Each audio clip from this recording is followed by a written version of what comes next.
अस्सलाम वालेकुम, सत श्री अकाल। मैं हरमीत सिंह और आप देख रहे हैं आपका अपना नया YouTube channel Harmeet Singh speak के नाम से।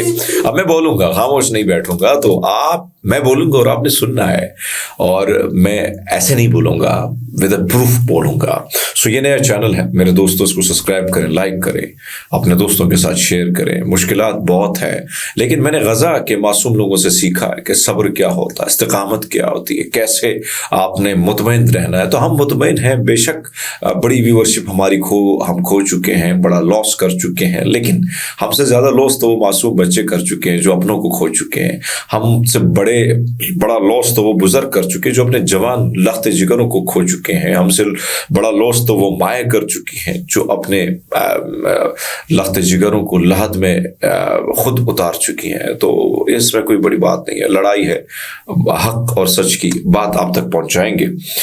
इस वक्त जो हालात हैं, सबसे पहले आपको बताते चलें कि एक तरफ तो जो हमारे पास खबरें आई हैं, उन खबरों के मुताबिक इस वक्त मुख्तलिफ जो लेबनान के हवाले से, एक तरफ तो मेरे पास जो चीज़ें आ रही हैं, मेरी कोशिश है कि मैं आपको बताता चलूं कि इस वक्त IDF मेडिकल कोर के हवाले से इस वक्त यरूशलेम की ये पोस्ट है जिसको आप अपनी स्क्रीन पर देख रहे हैं। इसमें लिखा गया कि 669 यूनिट जो है IAF रेस्क्यू यूनिट, जिसने जंग के आगाज से लेकर अब तक तकरीबन 1800 जख्मी फौजों को मैदान जंग से निकाला है।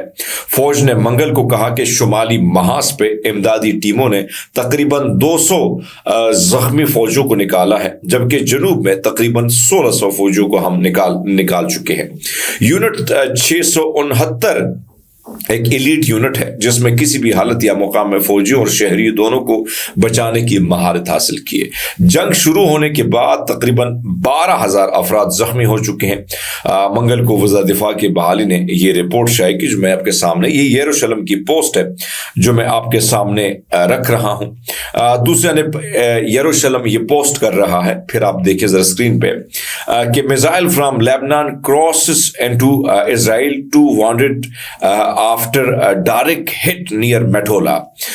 ये जो है ये स्क्रीन है कि भाई साहब मेटोला में तकरीबन 2 अफराद जख्मी हो चुके हैं, और ये मेटोला जो बस्ती है इसराइल की, वहां की ये खबर है।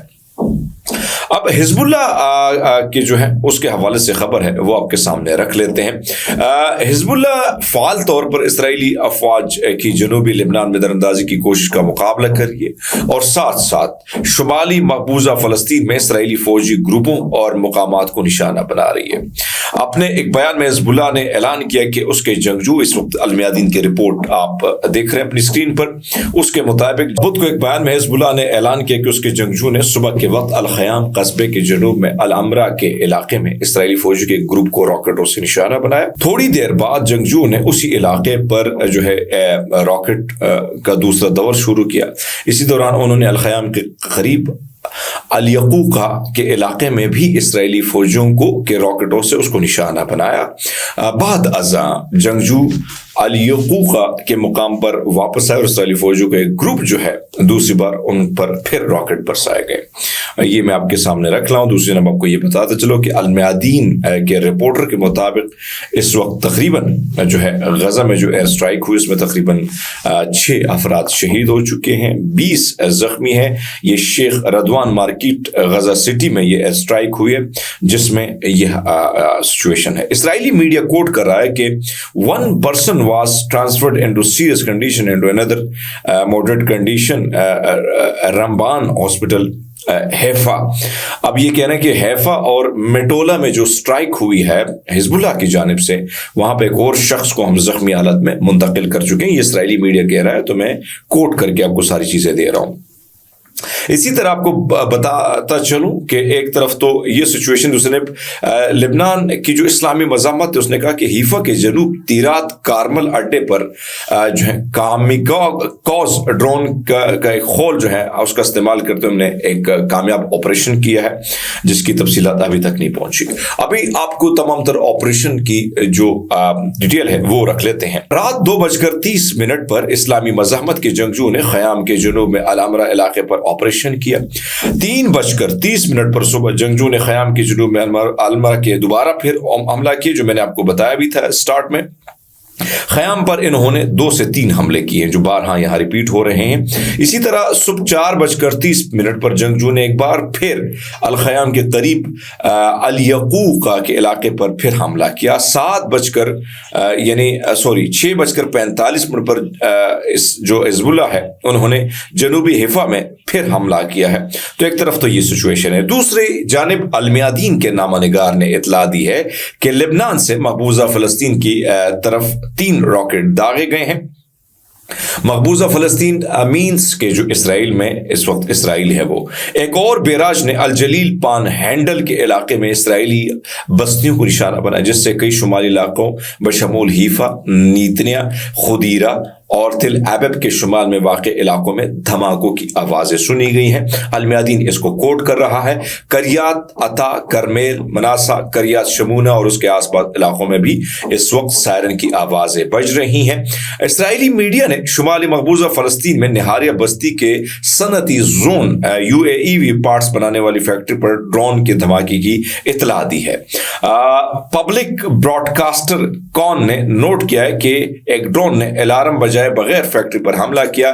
مزید 12 اسرائیلی میڈیا لبنان سے گولہ باری کی وجہ سے سرحد کے قریب ملٹری مقامات پر بجلی کی بندش کی اطلاع دی ہے۔ اب اس خبر کے مطابق اسرائیلی میڈیا یہ کہہ رہا ہے کہ چونکہ راکٹوں کی برسات کی وجہ سے شمالی علاقوں میں کئی جگہوں میں بجلی اس وقت بند ہے اور یہ جو جگہ ہے فیکٹری، اس میں آگ بھڑک اٹھی ہے۔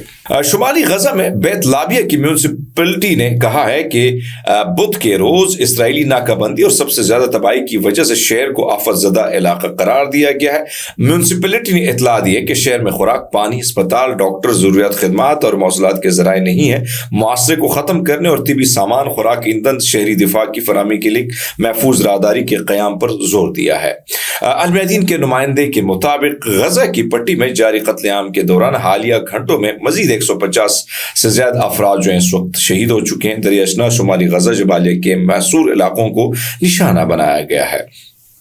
دوسری جانب حماس نے غزہ کی پٹی میں جنگ بندی کے حوالے سے نئی تجاویز پر تبادلہ خیال کرنے کے ثالثوں کی درخواست کا جواب دے دیا ہے۔ تحریک کے ترجمان سامی ابو زہری نے منگل کو تصدیق کی ہے۔ انہوں نے مزید کہا کہ اس معاملے پر پہلے ہی کئی میٹنگز ہو چکی ہیں جن کے بعد مزید شیڈیول طے کیا گیا۔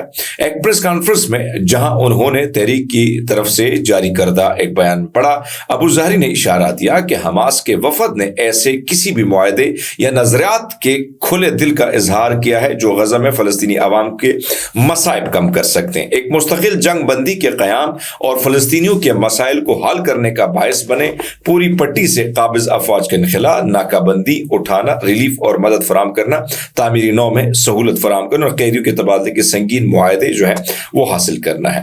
شمالی غزہ کے سنگین حالات کو چھوتے ہوئے حماس کے عہدیدار نے اس بات پر زور دیا کہ علاقے کے لوگوں کو مسلسل 3 ہفتوں میں ایک ایسی نسل کشی کا سامنا ہے جس کی جدید ترین تاریخ نہیں ملتی۔ انہوں نے کہا کہ اس وقت جب اسرائیل قبضے کے لیے امریکہ اور مغربی حمایت جاری ہے اور سرکاری عرب اور اسلامی خیانت کی ایک ایسی ریاست جو جاریت کو روکنے اور خوراک اور طبی امداد پہنچانے یا غزہ کی ناکہ بندی کو توڑنے میں ناکامی کی سطح پر پہنچ چکی ہے اپنے لوگوں کو بچانے کے لیے۔ ایک طرف تو یہ سچویشن ہے کہ حماس نے اسی چیز پر عمل کیا ہے اور وہ اسی چیز پر بات کر رہا ہے کہ بھئی آپ نے جو کیا ہم انہی معاملات کو دیکھنا چاہتے ہیں جن معاملات کو آپ نے روکا۔ اب تک لیتے ہیں، بہت سارا خیال رکھیں، چینل کو سبسکرائب کریں۔ بہت شکریہ۔